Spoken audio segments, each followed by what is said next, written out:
I don't think people are really familiar with this history, Rod. Like, I looked at how the Detroit Bad Boys were built, and a lot of times they will even start with, well, Isaiah Thomas. Go back when he was drafted. I'm like, it was like 3 or 4 years between when he and Joe Dumars was drafted, and then from Isaiah Thomas to them actually winning a championship, it's like 7, 8, 9 years. It was a long time. The interesting thing, though, is when Trader Jack got there. It's not when they drafted. It's not when they drafted Isaiah Thomas. At all. It's not it at all. But look, we're going to get into it. You know, got these coaching search updates for the Pistons.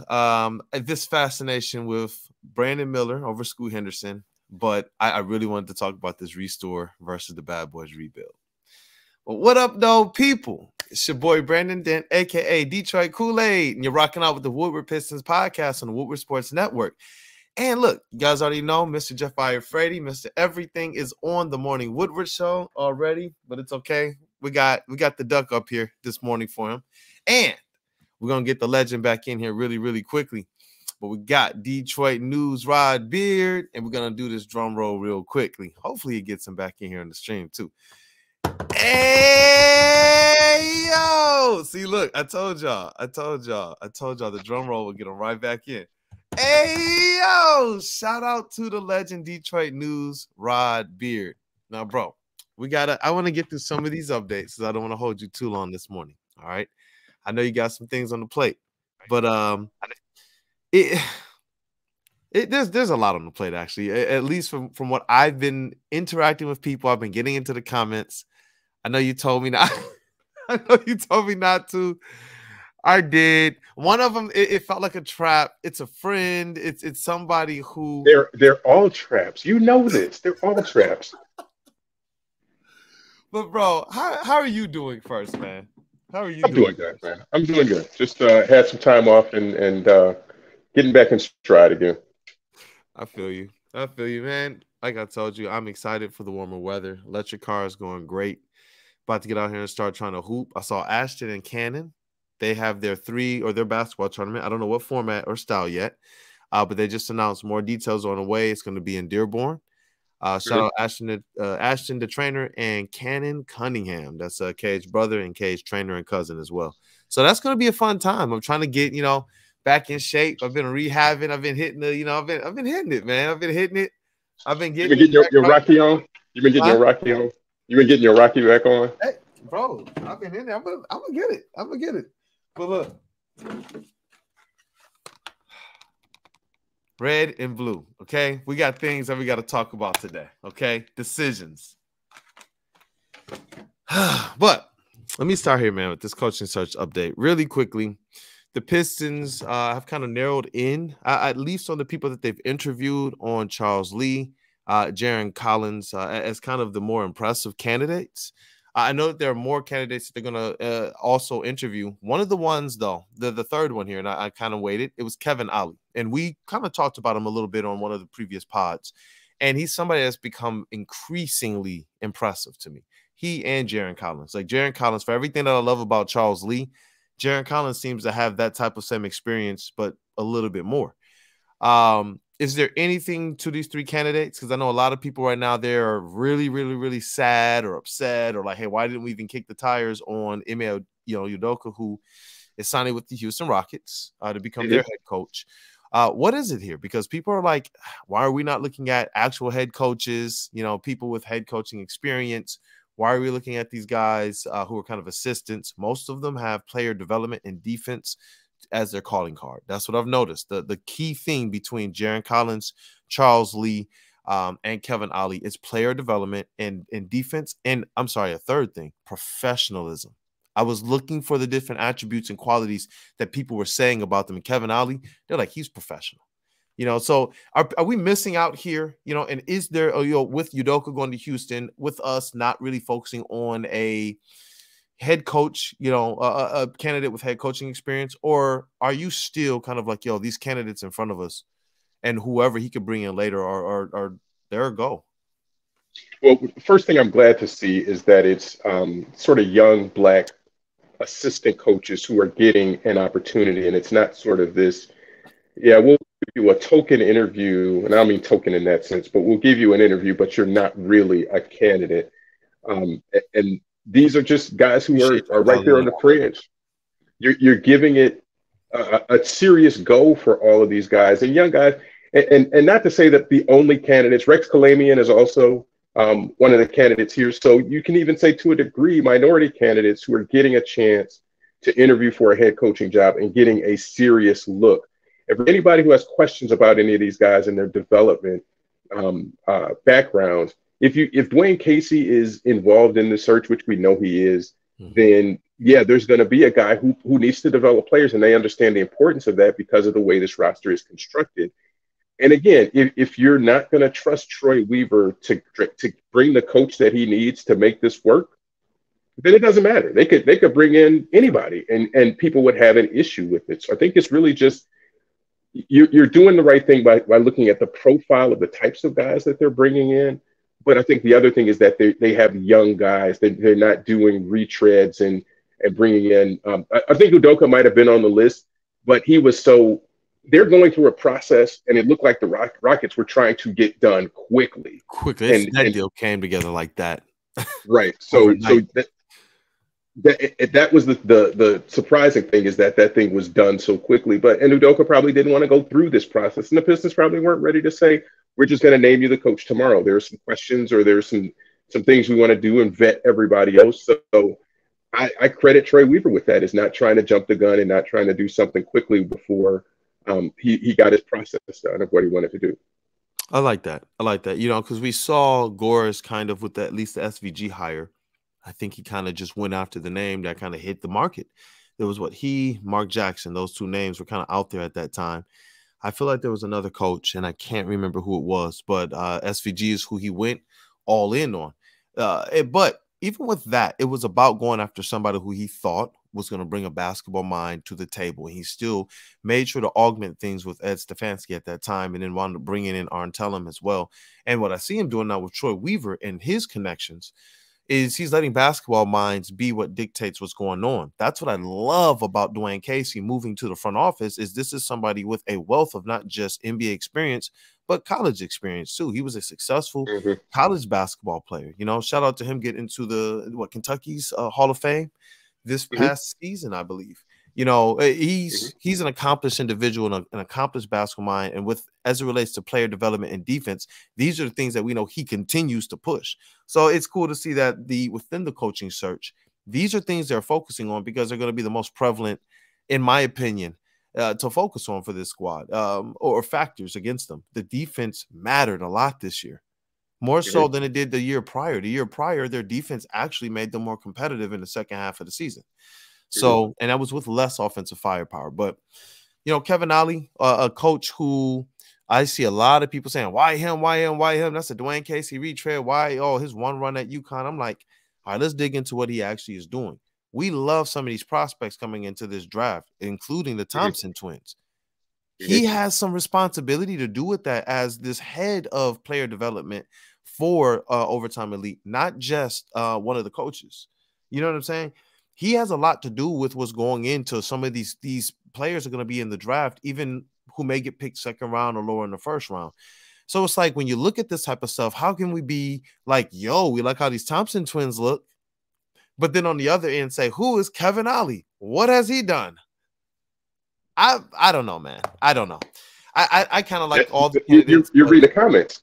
Don't do that. Don't read the comments. You're right. Yeah, you're gonna get gaslit, and then you're just gonna be mad at the end of the day. So, well, look, let me. That's what it is. You know this. You know this. Let me talk to you about something else, then, man.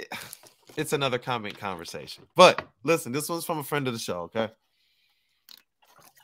C Hen 313, C Henry, man. Look, I love him. Oh, okay. I know the handle. I think I already know what's coming. I think I already know it.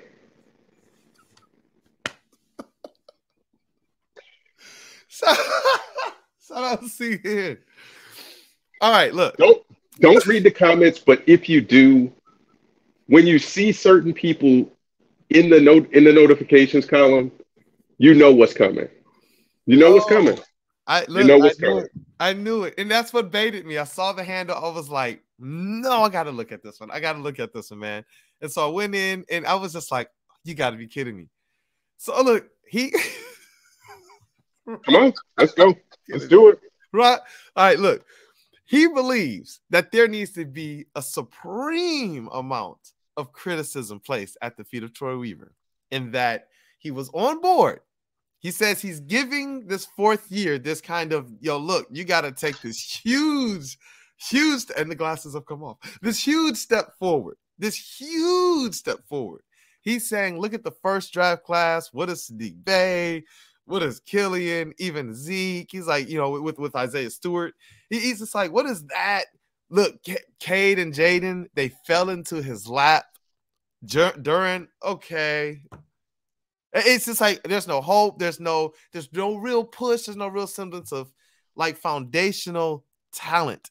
And then he evoked. He said, "Look, y'all wouldn't take this from Joe Dumars. Y'all wouldn't take this from Trader Jack.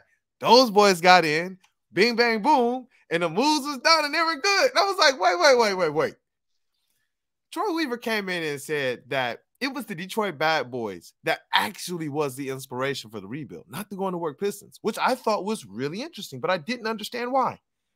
Until you go back and you realize, yeah, the Bad Boy Pistons were kind of put together similarly. Different timelines, clearly different timelines. Their backcourt took about 5 years to really, really cement with the Bad Boys between when they drafted Zeke and when they got Joe Dumars.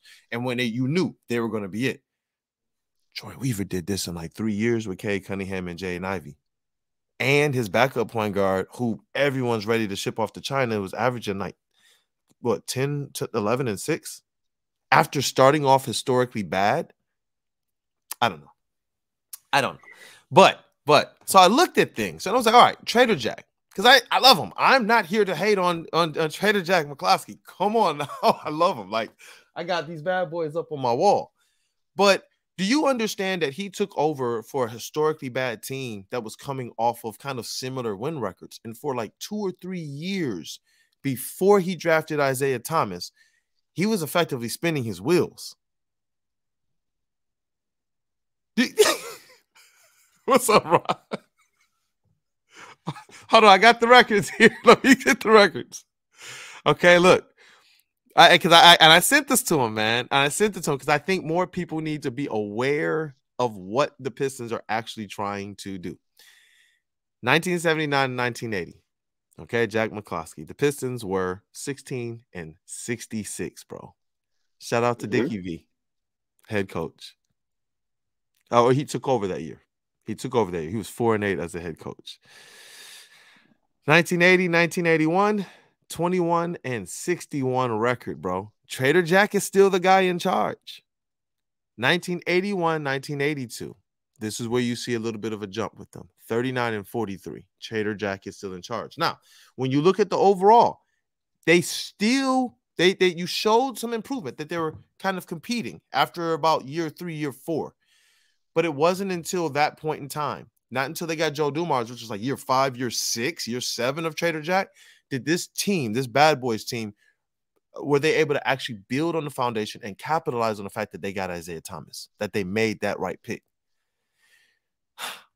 When I put this thing in contrast with Troy Weaver, and we're talking about what type of criticism should be laid at his feet, and we're contrasting this into what he came in the door and said, hey, look, this is about the Bad Boys. This is about restoring. It's not on anyone else's timeline. It's about getting it right. We got our connector.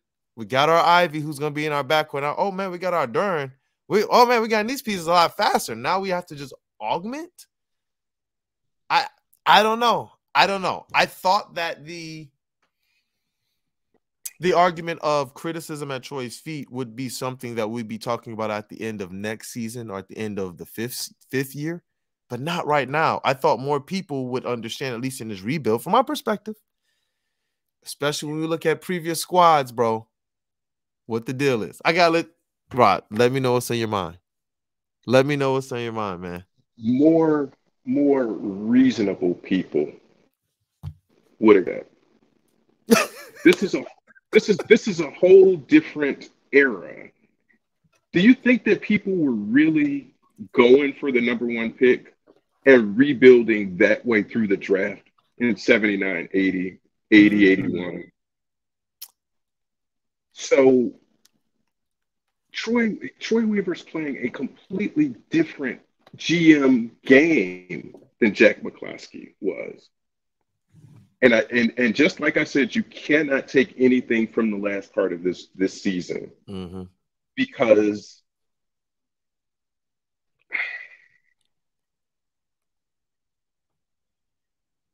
Victor changes things. Victor changes your approach to games. And if you're going for Victor, there wasn't, I'm not even going to say tanking. You weren't playing for the number one pick. You just weren't good enough, period, to win games back then.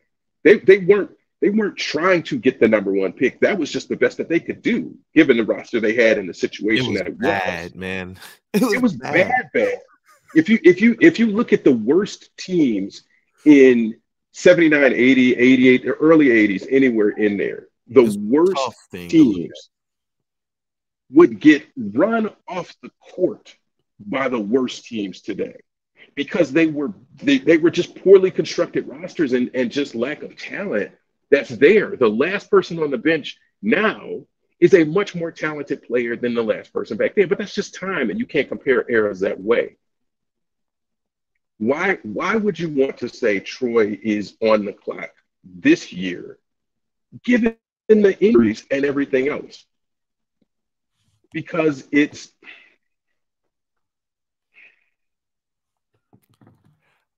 I'm not even going to say our black GMs judged differently. I'm not even going to go there. But everything is circumstantial to say, what do you want him to have right now? Do you want him to be in Cleveland, where they judged harshly because they were in the exact same covered it when they got Evan Mobley? And the way these things work now is if you can get a Mobley and a Donovan Mitchell within a year or two, it fast forwards the whole thing. So you can't be judged on the trajectory of this thing is going down. Why is it going down? Because the injuries and everything else. You can't just say Troy Weaver's doing a bad job of constructing and there's no light and there's no hope to say that this thing is going to be turned around. If nothing, what you have is hope to say when they get Vic, what does next year look like? So if we're judging existence, you have to. If you're judging Troy Weaver now and they get the number one pick, why does that automatically change the outlook before next season? And he hasn't done anything. Well, he has done something that they are positioned to get the number one pick. That is a thing now. The process taught us that. The Cleveland's rebuild taught us that. Phoenix taught us that bad teams get good quicker, and that's why the draft is structured the way that it is. That's why the lottery is structured the way that it is. You go get Chris Paul, you go get Kevin Durant. Hey, we got a whole new thing.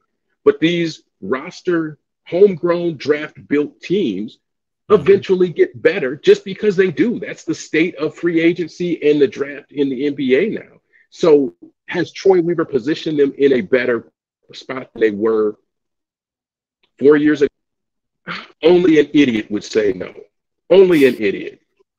Only somebody who does not understand the way rosters are constructed and the way that the landscape of today's NBA is put together would say no. That's it. That's all I got on that. And that's the thing. It's like with what Troy's done, it's like I can actually meticulously see what he's going for. When they dropped in that first year, and if we didn't have that 5 to 7 drop in that infamous Troy, I got it. Like after that, if we didn't have that, then this year, maybe people would have a little bit more punch. But someone said, no, they could have won a few more games and just this. I'm like, no, then that puts them in position to drop to 7. Then what would you guys say? Can you imagine if no playoffs, no play-in, all the injuries, and no shot at a top 5 pick at the very least?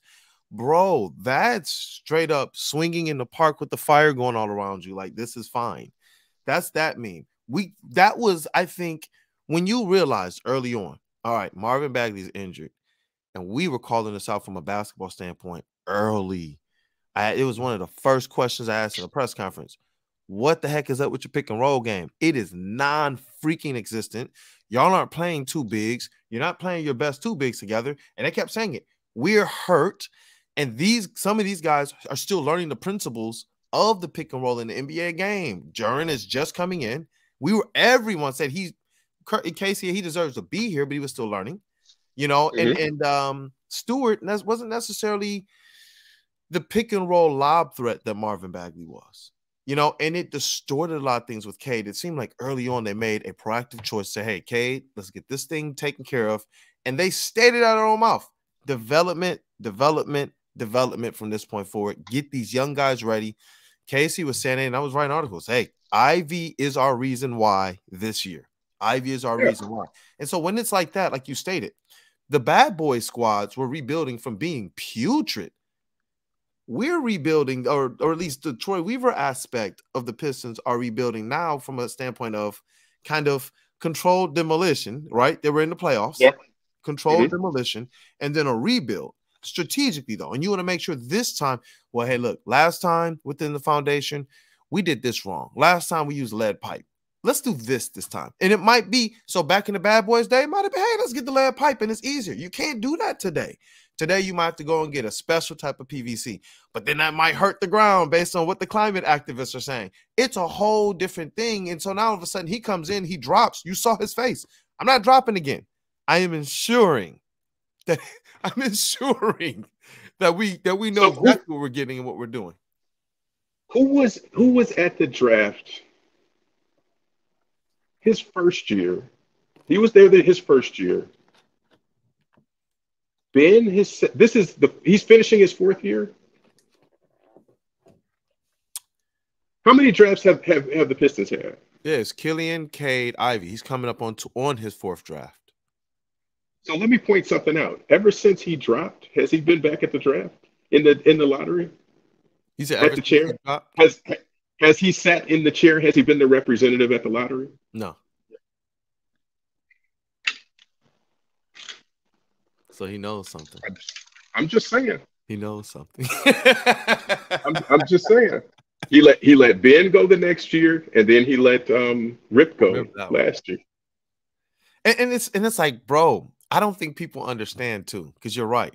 Maybe Troy Weaver understands the mojo, because we sat here and said we need Cade, and then all the reports were like Cade. Or nah, it's not Cade. You guys should go after Jalen Green. We're like, what? Please don't make this mistake. And honestly, nobody really said. Did anybody really say Jalen Green? Man, we had to cover it. It was wild. It was wild, man. Even ESPN, and I get what they're trying to do, create the stir. And I allowed it to get to me a little bit early on. Now that I know Troy Weaver, I'm like, man, come on, B. What were you thinking? It was always going to be Cade Cunningham. It was always. But then think about the next year. So we got that year. We needed Cade. The next year, we all said, look, we know we're not getting first. We're not getting Paolo. We didn't even know what he was. We knew that we needed Jaden Ivey next to Cade Cunningham. And we started saying, what if he gets another pick? We need a big, like a tenacious. Like, he got the mojo in the sauce. Whatever he's doing, like, keep doing it. Keep on doing it. Like, Ben Wallace went the year before. Then the next year we get Duren. Richard Hamilton went last year. Maybe this year we get Scoot. I don't know. But whatever the mojo is, whatever the sauce is, I feel like Troy has it figured out. And since I can actually connect the dots on what, or at least the appearance of what he's trying to do, it makes a lot of sense to me. If you're telling me, hey, look, we could potentially add another top 5 draft pick to Cade, Ivy, Duren, that's crazy talk. It'd be different if we were adding another top 5 pick to, I like these guys, but Stanley, Brandon Knight, and Greg Monroe. It's completely different. We're talking about guys who, during their draft years, are like, Cade Cunningham is going to be a generational talent. Jaden Ivey, he has an opportunity to be one of the best athletic guards. You know, these are the things they're saying, because generally these guys go to different teams. Duren, he has Troy is just like right over here, guys, right over here. And that's what I like. If that's the process, and the only way to do it is to be strategically bad while you're also having to build a culture, i.e., why Dwayne Casey was here. That's strategic. That's so savvy, man. You got to keep these guys Plus, engaged up top. plus, Tell them, talk to me, create man. create enough cap space that you can augment the roster with what you're doing, and now you can go do something in free agency. They were just crying about, look at all this dead cap space.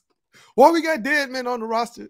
Why we got this person? Why we signed this guy and cut him? And now I'm just like, it's a process. And you know what? The cap space, I think, is the ultimate microcosm to look at when we're talking about Troy Weaver, because that's the thing that I think he's worked at the most.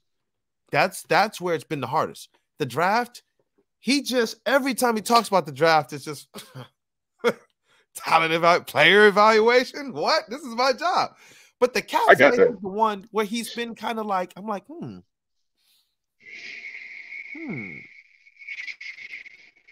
And he's just been kind of.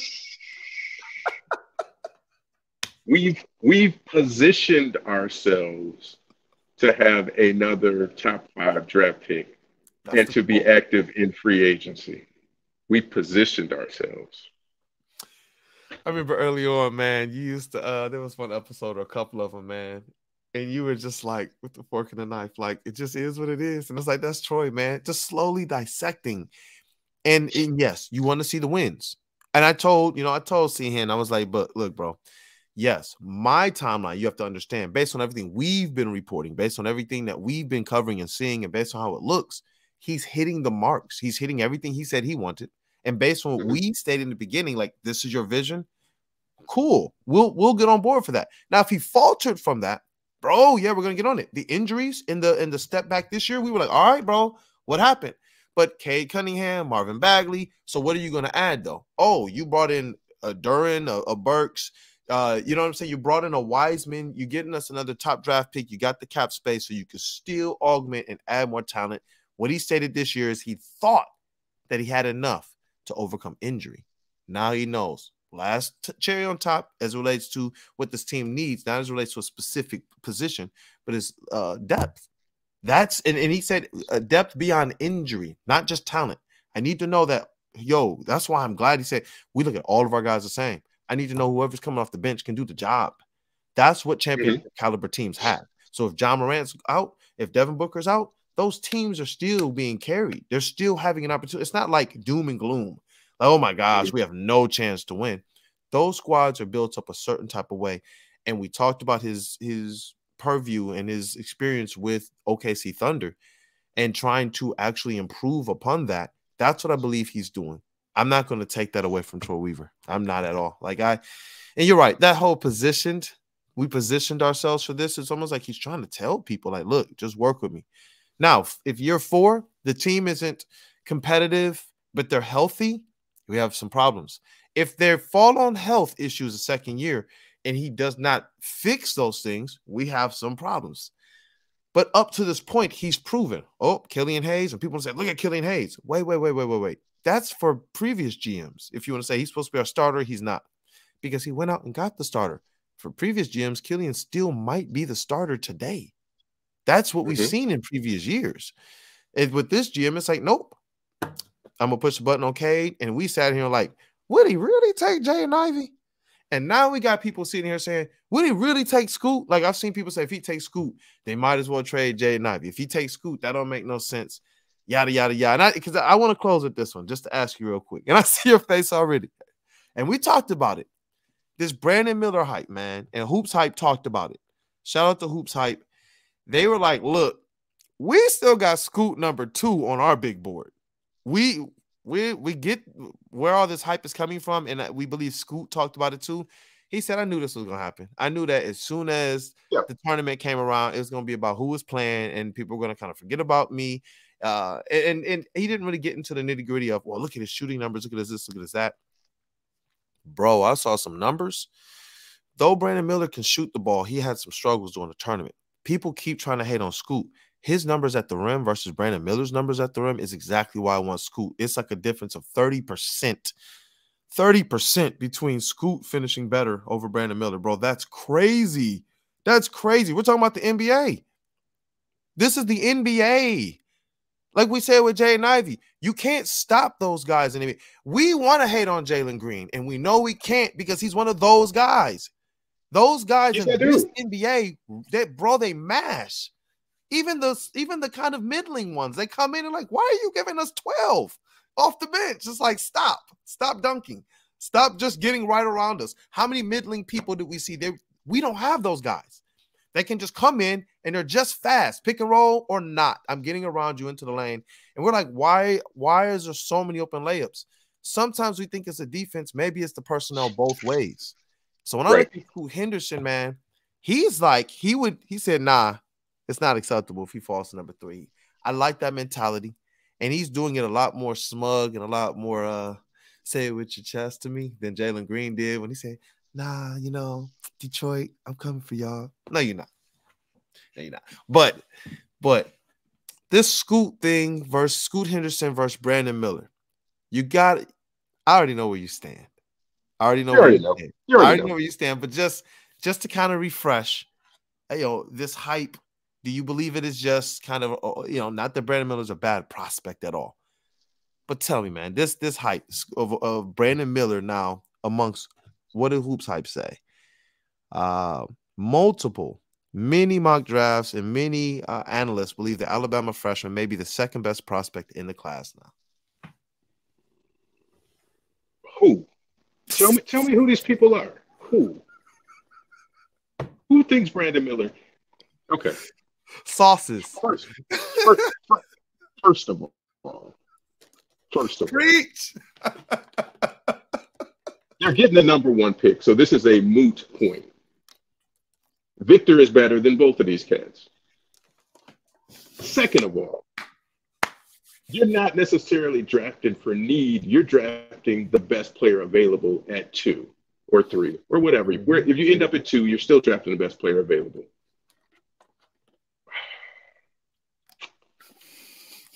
How did Alabama do this year?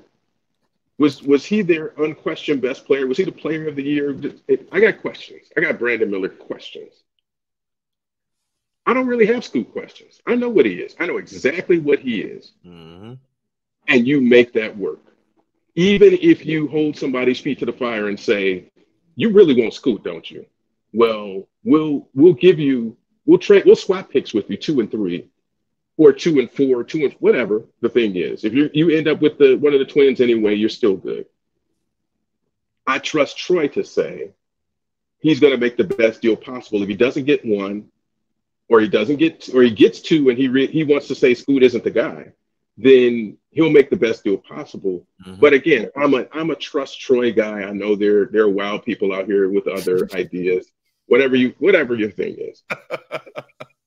But at the end of the day, it's going to be Vic. Vic holds up the Pistons jersey. Troy is out here dancing in the streets. That's more than got to be. Hey, listen. Detroit, the French Connection, Killian Hayes. Look, we made Sekou a rich man.